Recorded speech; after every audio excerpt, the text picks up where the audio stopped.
అభ్యర్థిని చూసి 2 ఓట్లు వేసిన పర్యాయాలంటే నేనేం నమ్ముతానంటే పొలిటికల్ ప్రాసెస్ ఎంత కరప్ట్ అయిపోయిందంటే మంచి వాళ్ళు రావడం మానేశారు, విలువలు గల వాళ్ళు రావడం మానేశారు.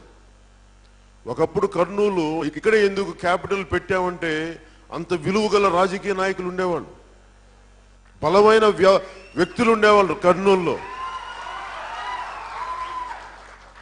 మరి ఇప్పుడు కర్నూలులో ఏదైనా పెడదామంటే ముఠా కక్షలు, కుటుంబాలు, రౌడీజం,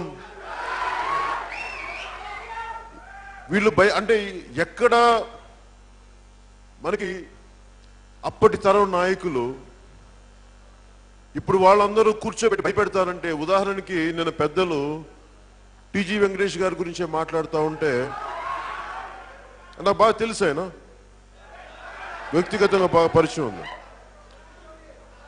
అలా అని చెప్పి నేను వాళ్ళు చేసే ప్రతి పనికి సపోర్ట్ చేయను, అలా అని చెప్పి ప్రతిదానికి విమర్శించను. ప్రతి ఒక్కళ్ళు కొంత మంచి ఉంటుంది, కొంత తప్పు ఉంటుంది.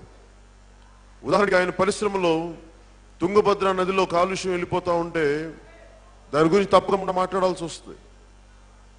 అది మాట్లాడకపోయి నేను మాట్లాడకపోతే ఏమవుతుందంటే నేను మీకు ద్రోహం చేసిన వాడిని అవుతాను, కర్నూలుకి ద్రోహం చేసిన వాడిని అవుతాను.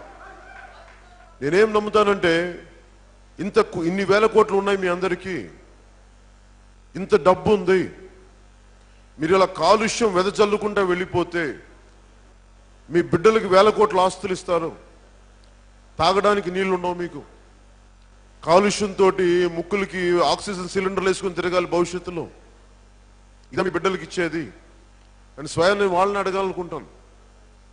నేనేం కోరుకుంటున్నానంటే